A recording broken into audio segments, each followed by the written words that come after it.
સોજિત્રા તાલુકાના કાસોર ગામ ખાતે ક્ષત્રિય સમાજનું સંમેલનનું આયોજન કરવામાં આવ્યું હતું, જેમાં ક્ષત્રિય સમાજના દરેક સભ્યો, દરેક ગામના સરપંચશ્રીઓ, રાજકીય આગેવાનો, સ્નેહી મિત્રો, વડીલો અને યુવાનો, બાળકો સાથે આ મોટું સંમેલન યોજાયું હતું, જેમાં સમાજમાં 21 મુદ્દાઓની રજૂઆત કરવામાં આવી હતી, જે સમાજના હિતમાં હતી, જે ક્ષત્રિય સમાજના બધા લોકોએ ભેગા મળીને આ મુદ્દા શિરોમાન્ય ગણ્યા છે। રિપોર્ટર ભગવત ભટ્ટ, સોજિત્રા।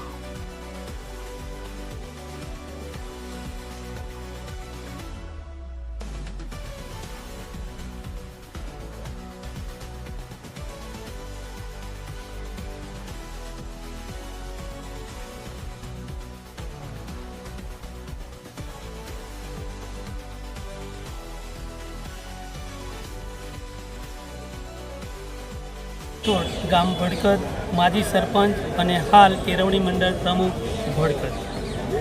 આજે અમારો આ ક્ષત્રિય સમાજ એકઠો થયો, ભેગા મળ્યા અને ભેગા મળીને સમાજનું કે બંધારણ નક્કી કરવામાં આવ્યું કે હવે પછી આ 21મી સદીનો આ ઠાકોર સમાજ છે અને એને એવું બંધારણ નક્કી કરી અને આર્થિક ઉન્નતિ, સામાજિક ઉન્નતિ અને જે સામાજિક કુરિવાજો છે એને દૂર કરી અને બચત કરી અને આગળ વધવાની જે નિયમ સાથે એક બંધારણ ઘડી કાઢવામાં આવ્યું, એ બાબતે હું સમાજ વતી અને ખૂબ અનહદ લાગણી અનુભવી રહ્યો છું, ખૂબ આનંદની લાગણી અનુભવી છું।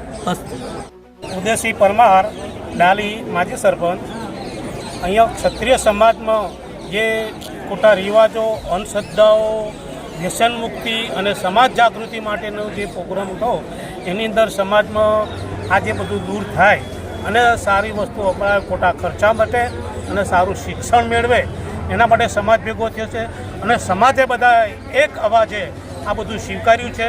ખરેખર સમાજનું બંધારણ થશે અને સમાજ આ બધું જે ખોટા ખર્ચાઓ બધું બંધ કરી અને સમાજમાં પ્રગતિ થાય, સારું શિક્ષણ મેળવે, અંધશ્રદ્ધાઓ દૂર કરે, એના માટેના પ્રયત્નો માટે છે અને બધા એક સાથે હા પાડી છે। પેટલી પૂર્વ સરપંચ અને ઈશ્વર પેટલી એજ્યુકેશન ટ્રસ્ટ પ્રમુખશ્રી, આજે અમારા સમાજ માટે મધ્ય ગુજરાતની અંદર બહોળો સમાજ છે ક્ષત્રિયનો, અને આ ક્ષત્રિયનું યુવાધન એ ગેરમાર્ગે દોરાઈ અને વ્યસન દૂષણ તરફ વળી ગયું છે અને એને પાછું વાળવા માટે આ સમાજનું અમારે બંધારણ કરવું પડે। એ બંધારણ નિમિત્તે અમારા જે કુરિવાજો છે, બાળ લગ્નો છે, ભણતરના પ્રશ્નો છે, સંસ્કારના પ્રશ્નો છે, એ આપવા માટે વડીલોના સલાહ સૂચન માટે આ કરી અને અમે આ સંમેલનને સફળ બનાવ્યું છે।